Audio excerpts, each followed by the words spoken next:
And today we're gonna go over the 3 best lenses for sports photography and videography. I do it for the love first, peep the intentions, man. I spit game, but you never learn no lessons, man. Now obviously there's plethora, so many different focal lengths, so many different lenses out there from various different manufacturers and mounts, third-party lenses, etc, etc. But these are the 3 best lenses that typically I use whenever time I shoot sports. So typically I mostly do football. Obviously we are my alma mater, TCNJ, class of 2020, and then this coming Saturday is the 2025 homecoming. So I'm gonna do a highlight video likely while there, and these are typically the 3 types of lenses that I use during my videography days for sports, and specifically this is going to be tailored to football. Obviously you can kind of orient this to whatever sport that you're shooting, whether it's basketball, tennis, soccer, etc, etc. Obviously it's going to be very differences for those, but these are the 3 best lenses that I think everyone should use for sports photography and videography. So first, right out the gate, I think it's going to be a pretty obvious one, a 24-70. What I have in my hand right now is the Sigma 24-70. You just need an all-around general lens to get capture and a moment's known as a wide shot or a semi-telephoto shot. So obviously 24 millimeters is decently wide. Obviously you can get even wider. It's crazy, like 8 millimeter, 10 millimeter lenses, but 24 is decently wide. And then if you need to go on the opposite end, 70 meters is decently telephoto. Obviously there's damn near 1,000 millimeter lenses out there, but nonetheless, if you need something more general, more specific, that you can get some wide shots and some telephoto shots, I think a 24-70 is absolutely essential. Next up is another general lens. This is the 70-200. This is the Canon RF mount. This is the f4 version. Lord knows I would love to have the 2.0 version, but the 2.8 version, but I don't have the cash flow for the 2.8 version. But nonetheless, you're also going to need the 70-200, because obviously being on the football field, you're going to need further length than 70 millimeters. So having a 70-200 is going to be great for that. Obviously, once again, you can get more further telephoto lenses. There's 300 2.8s, there's 400 2.8s, 100 to 300, there's 200 to 400s, etc, etc. Obviously just for the telephoto lenses, but obviously those lenses are more expensive. For basic entry level, if you can afford a 2.8, get a 2.8. But if you can only afford a 4.0, get a 4.0 like I have. I've had this for 2 years now, thoroughly enjoyed it.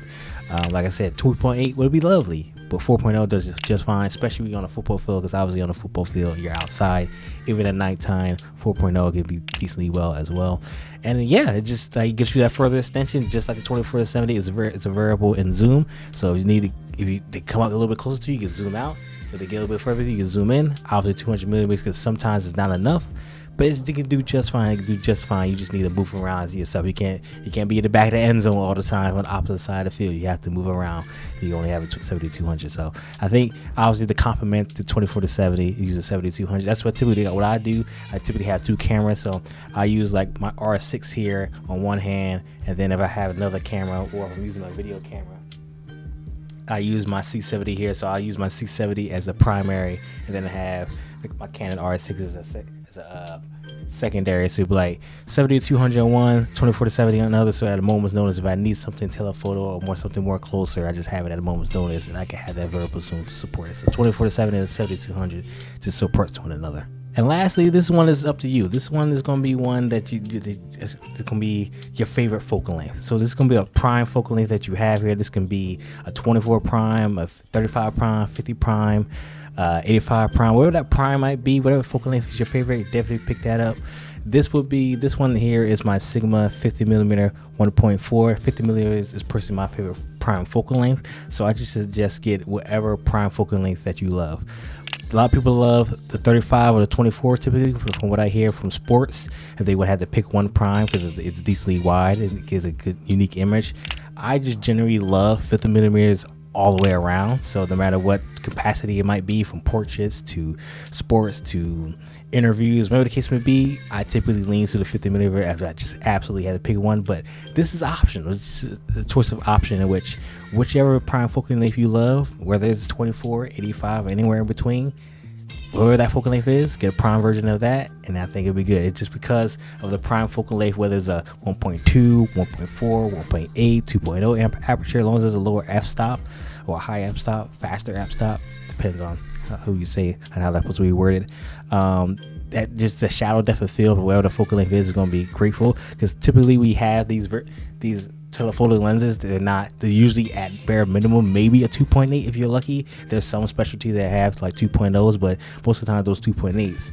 There's a difference between a 2.8 image and a 1.2 or 1.4 image. So having a faster f-stop with a prime focal length can just capture the unique image that you typically don't get from these a little bit slower, especially zooming lenses. So those are my 3 lenses that I recommend. I recommend a 24-70, 70-200. Obviously, these can have varying differences depending on your manufacturer, and then if a third-party lens setup, it depends on what they are as well.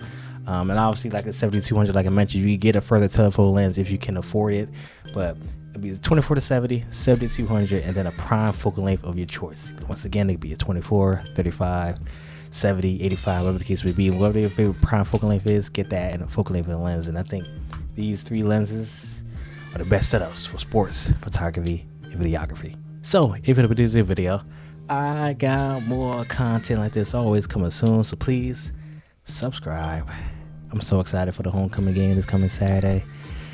They got these my alma mater TCNJ using these throwback uniforms from like the 50s, 60s, something like that. Uniforms look crazy. I can't wait to document that day. It's gonna be a good time. It's gonna be a good time. Good old homecoming. It's always good to come back home. It's always good to come back home. I'll see y'all next video. Peace.